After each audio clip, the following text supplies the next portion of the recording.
Always said that you can burn closer to trees in the winter. Hey, that is such an awesome question. And I want to throw out a caveat before I really get into this that I'm not a fire ecologist, okay? So, when we talk about some of the dynamics of how fires burn, that's a little bit outside of my wheelhouse. I will say, though, that there is probably some truth to burning during the dormant season, and that's really for a couple of reasons. One, yes, the way that the sap moves through the tree, trees grow around from the outside of the trunk. So if we look at this big elm tree behind me, it is growing from this way out. So there's a growing point around the outside of those trunks.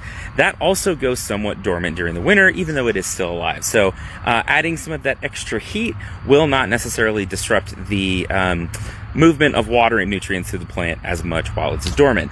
Also, leaves are very susceptible to fire damage, to heat and smoke and things like that. So if we do some of our burns when there's less leaf material on the tree, we'll protect them from that. Also, during the winter, especially in Texas and places where it's a lot hotter, where we have temperamental winds, our wind tends to be lower, our overall temperature is lower, so the risk of a very, very hot fire getting out of control is much lower too. So burning during the winter is definitely a good thing.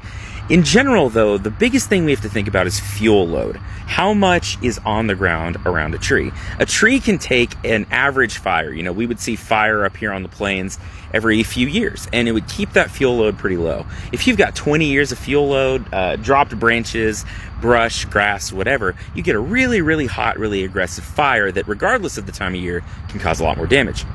So land management around our trees at all times is super important. We want to make sure that we're managing brush, mitigating the amount of stuff there to burn. We also want to make sure we're burning on calm days, cooler days with higher humidity. All of those things will go a long way to protecting your trees from fire damage when you are doing a prescribed burn. This is actually a great question or a great topic. If y'all are interested, I'll work on doing a series about this. I know a couple of fire ecologists who may work with me on it. So anyway, thanks for the question. That's an excellent question. Keep them coming. I love talking about stuff like this.